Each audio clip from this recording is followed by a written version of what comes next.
जो लोग जीवन में सफलता पाना चाहते हैं, उन्हें अंतिम पल तक हिम्मत नहीं हारना चाहिए।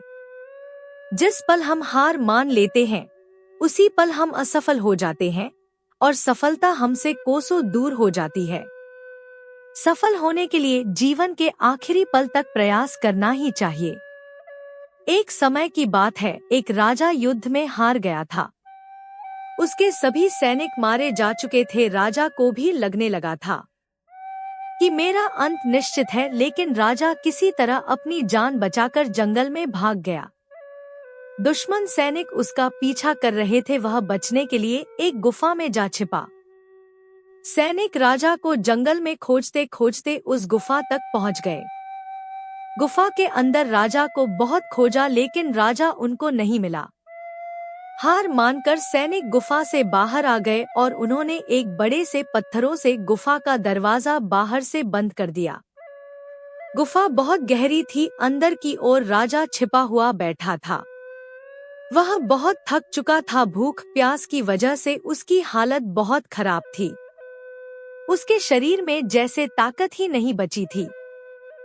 दुश्मन सैनिक गुफा बंद करके वहां से चले गए तो राजा अंदर बैठा बैठा सोच रहा था कि अब तो उसका जीवन खत्म हो गया। वह अब कभी गुफा से कभी बाहर नहीं निकल पाएगा। उसका अंत निश्चित है।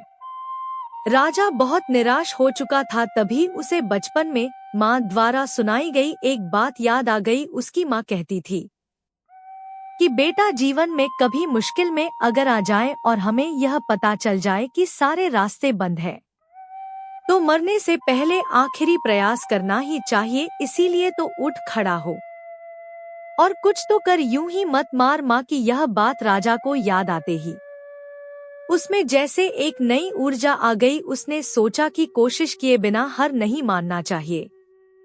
राजा उठा और उसने गुफा के द्वार से पत्थरों को हटाने का काम शुरू कर दिया। कड़ी मेहनत के बाद राजा ने बड़े बड़े पत्थर खिसका दिए। किसी तरह राजा ने गुफा से बाहर निकालने की थोड़ी सी जगह बना ली। राजा गुफा से बाहर निकाला और अपने दोस्त राजा के पास जा पहुंचा। उसने अपने मित्र राजाओं की मदद से अपने दुश्मन को पराजित किया और अपना राज्य वापस पा लिया। दोस्तों, हमें सफलता मिलने तक हार नहीं मानना चाहिए। जिस पल हम हार मान लेते हैं, उसी पल हम असफल हो जाते हैं और निराशा हमारे हाथ लगती।